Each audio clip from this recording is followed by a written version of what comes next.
Nadawan tayon, kakabsat. Kitaan nyo ay sus, nagimasan.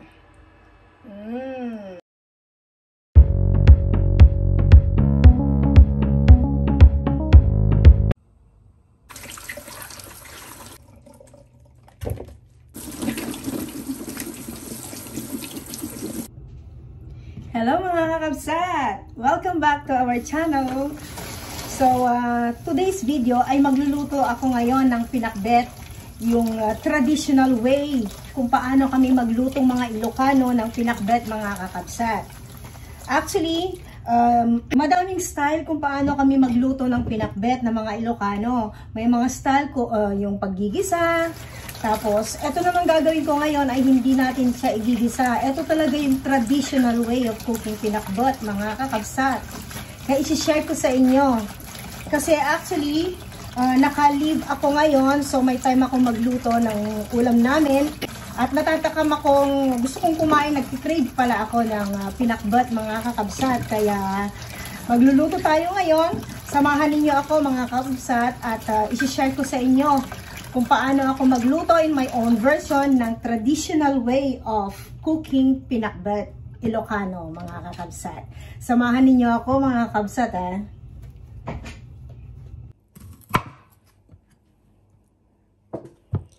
Ito palang mga gulay ko mga kakabsat ay nabili ko pa ito nung linggo mga kakabsat at ngayon ko lang sila maluluto dahil sa sobrang busy ko rin sa trabaho mga kakabsat. So, ang paggayat ng mga gulay ay pwede ng ganito. Okay na itong ganito mga kakabsat. So, ganyanin ko na lang siya. Medyo actually malambot na nga ang mga gulay ko mga kakabsat. Pero sayang naman, mahirap hanapin ang mga gulay na ganito dito sa ibang bansa mga kakabsat. So, kahit medyo sira-sira na, kailangan pa rin nating pagtiyagaan. At pwede pa rin ulamin mga kakabsat. Pero although hindi pa naman ito sira, medyo malambot-lambot na nga lang mga kakabsat. Kasi nung Sunday ko pa sila nabili. O, tignan niyo ito mga kakabsat. Sa sobrang tagalan na ng konti, hinog na ang ating ampalaya. So ngayon, pag may mga ganito akong nakikita ng mga hinog na ng mga gulay, kinukuha ko yung buto at itinatabi ko kasi tinatanim ko ito ang mga kakabsat. At tinatanim ko ito during the summertime. Ang okra naman ay pwedeng ganito na lang or hahatiin na lang. Pag malaki, hinahati ko yan ng dalawa mga kakabsat. Pwede rin ng ganito kung gusto mo. Gaya ng mga ganito, maliliit lang mga kakabsat, hindi na natin puputulin. Okay na ito na iluluto natin. Tanggalin lang yung mga medyo parang maitim. Ito naman yung talong mga kakabsat. Malaki itong nabili ko kasi supposed to be, ang gusto ko sanang bilhin yung mga maliliit na talong, yung native na talong gaya ng nasa atin dyan sa Pilipinas. Yun ang masarap na pang pinakbet mga kakabsat kaso walang available na ganon. Kaya ito na lang ang aking binili mga kakabsat. Hahatiin lang din natin ng kalahati mga kakabsat. Ganyan lang kakaktaba mga kakabsat. Pwede rin naputulin dyan sa gitna niya para medyo maluto ng konti. Ganyan. Palagay na lang natin na yung maliit nating tulong ito sa Pilipinas. Yan, gaganyanin ko na lang para medyo, para kunyari hinatin natin. Yan ganyan lang. Dalawang talong na ganito ang aking ilalagay mga kabsat. May isa pa ako dito. So, dalawa bali ganitong talong ang gagamitin natin. Optional lang naman. Depende sa inyo kung gaano kadami ang gusto ninyong gulay. Sa akin kasi, kailangan ko nang iluto lahat kasi baka hindi ko na naman maluto sa susunod na mga araw mga kabsat dahil sobrang busy sa trabaho. Kaya baka hindi ko na naman maluto, masisira lang, sayang lang naman mga kakabsat. Gaya nito, hindi na siya gaanong sariwa. Kasi nabili ko nga siya nung isang araw pa. Pero okay pa rin naman siya mga kakabsat. Maganda pa rin naman siya. Kaya pwede pa siyang kainin.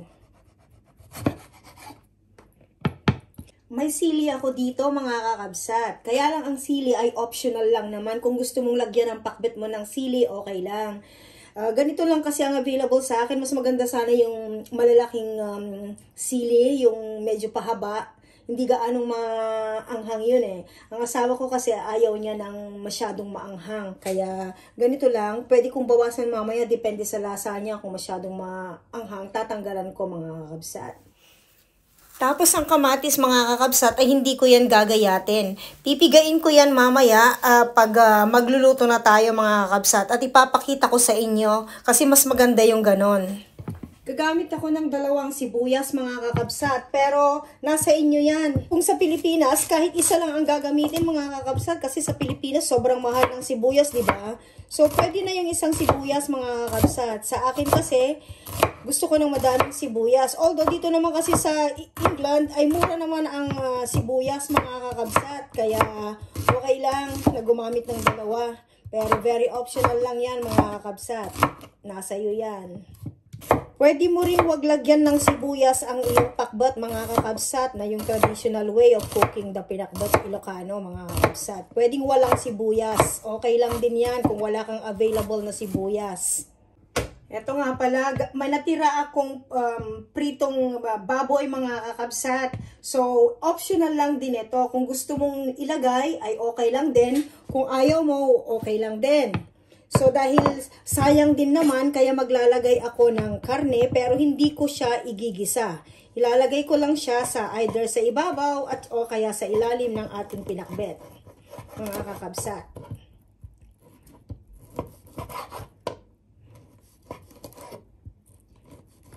Ayan.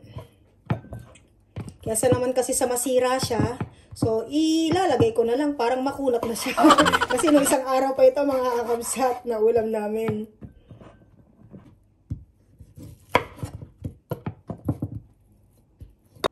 Oh, ayan. Ready na tayo mga kakabsat. Nagayat ko na yung mga ibang gagamitin natin sa ating pangpakbet. Tara, samahan niyo ako mga kakabsat at umpisahan na natin.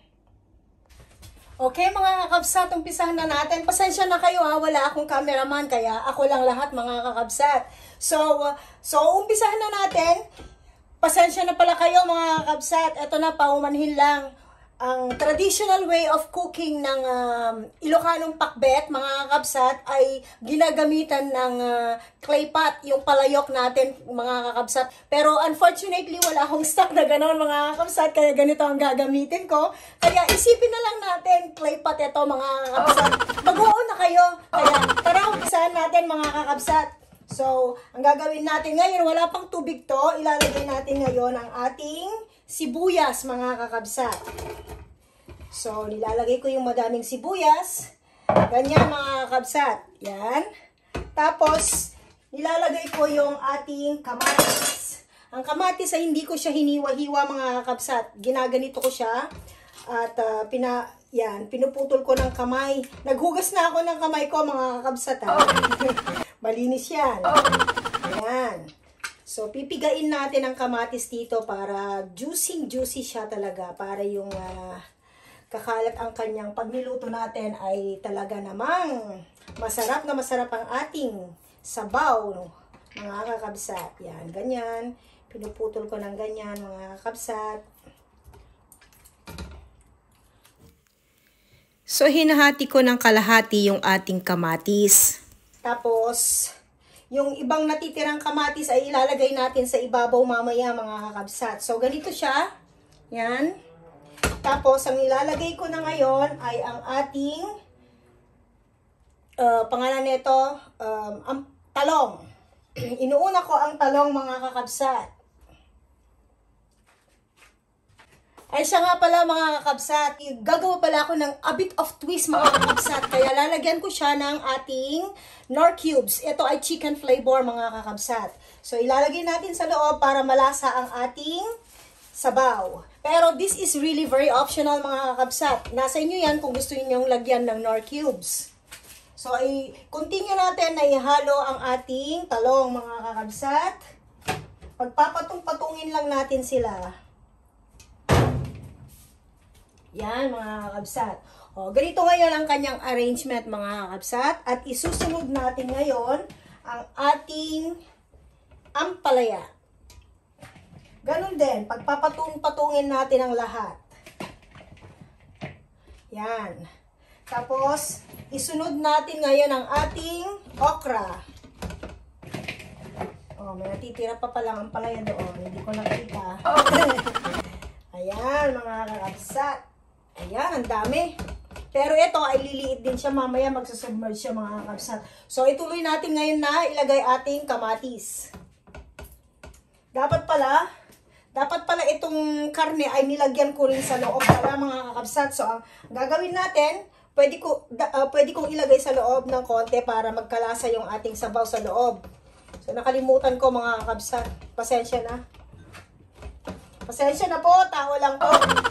Ayan, pwedeng ilagay sa loob. Tapos yung natitira, ilagay natin sa ibabaw mga kakabsat. So, ituloy natin na ilagay ang ating kamatis. Ayan. Ganyan. Yan, mga kakabsat.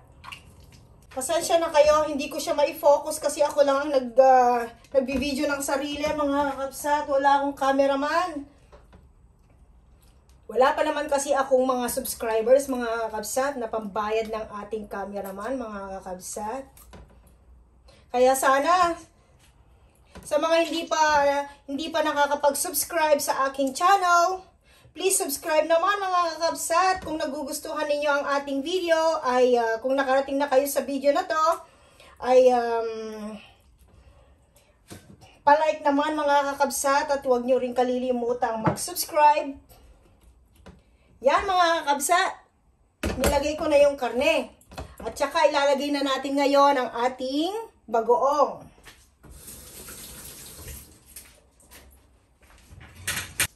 So, ito ngayon yung ating bagoong. Nabili ko lang din itong bagoong sa ating Asian store, mga kakabsat. Kaunti lang muna ang bagoong, tapos, pero alam niyo, ang bagoong masarap pag medyo maalat-alat. Parang nadamihan ko yatang nailagay ko, mga kakabsat. Pero titignan natin mamaya, mga kakabsat. At lalagyan natin ngayon ng konting tubig. Oh, ayan mga kakabsat. Konting-konting tubig lang talaga ang ating ilalagay. Masarap kasi yung hindi gaanong madaming tubig, mga kakabsat. Ayan, pwede na tayo magluto, mga kakabsat. Amoy pa lang ng bagoong, mga kakabsat. Di pa naluluto. Ang sarap na ng amoy niya, mga kakabsat. So, lutuin na natin. Umpisa na nating lutuin. So, ipapakita ko pala sa inyo. Nakalimutan ko. Pasensya na ha. Ito pala ang itsura sa ibabaw, mga kakabsat. Yan. Okay. Lutuin na natin, mga kakabsat. Katamtaman lang na po ay medium lang, mga kakabsat. Okay. Hintayin na nating magkumulo, mga kakabsat, ang ating niluluto. Ayan na siya. Kitaan tayo, kakabsat, ay apo, nagimasang kakabsat, agburburog basit. So, ikapit po tata ajay sili. Kumukulo na ng konti, kaya ilalagay ko ng konti yung sili, mga kakabsat. Dapat sana, kanina ko pa inilagay ang sili. Ang kaso nga lang kasi, ayaw ni Mister ng maanghang, mga kakabsat, pero naglalagay pa rin ako. Kaya, dyan na lang siya habang kumukulo lang. Lagay na natin, mga kakabsat, ang sili. Nasa inyo yan. Pwede nyo ilagay sa ilalim o kaya sa ibabaw. Ako kasi dyan lang sa ibabaw pag kumukulo na nakikita ko kasi ayaw ni Mister ng maanghang, mga kakabsat. Pero masarap kasi ang pakbet na medyo may yung kumugkugtar, kumbaga sa Ilocano. Okay, kakabsat, takuban tayo ulit. Ituloy tayo pinagluto, mga kakabsat. Tikman natin, mga kakabsat. At ngayon, titikman natin kung maalat, kung matabang, yan, titimplahin natin.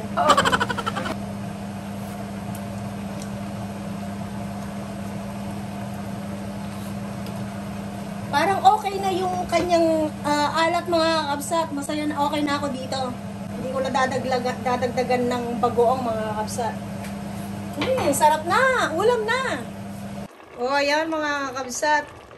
Okay na siya, luto na siya. Kung naalala nyo, di ba konti lang yung inilagay natin na sabaw, yung tubig kanina.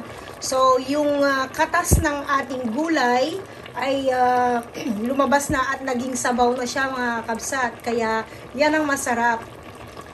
So, pwede na nating patayin at pwede na tayong kumain mga kabsat. Yan o, sarap, grabe. Gutom na ako, sarap ng kumain dito mga kabsat. Pwede nang masarap ng magkamot ng ima mga kabsat. Dumanan itimakan ko ngayon na po ay mga kabsat. Ayan. Nagimasan itimangan kakabsat. Kitaan nyo. Ayan na, naluton kakabsat mga antayon. Adawokon kakabsat. Nadawan tayon kakabsat. Kitaan nyo ay sus nagimasan. Kabil tayon dito ayan iti malukong kakabsat. Kitaan nyo diunog kakabsat oh. Oh, datan kabsat oh, naggimas titsura na, naggimas tagkamot talaga mga antayon kakabsat. Thank you Lord. Mga antayon kakabsat. Agsida tayo iti, agkamot tayo. Kain na tayo. Dimasen. Yan kakabsat. Parya.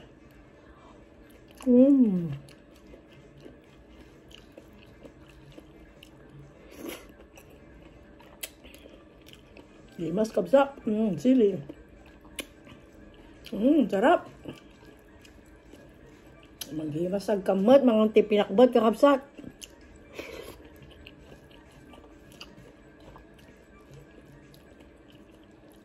Antayon.